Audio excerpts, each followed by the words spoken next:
सर्व स्थानिक स्वराज्य संस्था स्वबळावर लढवणार, खासदार संजय राऊतांची मोठी घोषणा। झेडपी नगरपंचायत सुद्धा स्वबळावर लढण्याचं केलं जाहीर।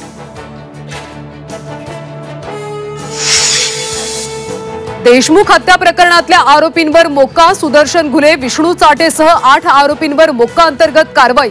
हत्येचा खंडणीच्या प्रकरणाशी संबंध आल्यास इतर आरोपींना सुद्धा मोक्का लागणार।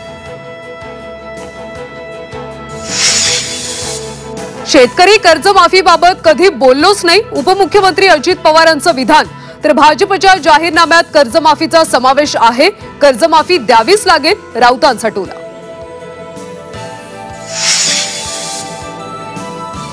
परवानगीशिवाय आरेतली झाडं तोडू नका, सुप्रीम कोर्टाचा मुंबई महानगरपालिकेला आदेश।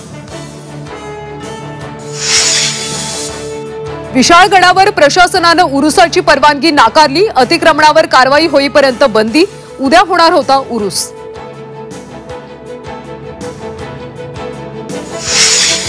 पंढरपुरात विठ्ठल रुक्मिणीचं ऑनलाईन दर्शन बुकिंग 15 जानेवारीपर्यंत बंद। मकर संक्रांतीला होणाऱ्या गर्दीच्या पार्श्वभूमीवर मंदिर प्रशासनाचा निर्णय।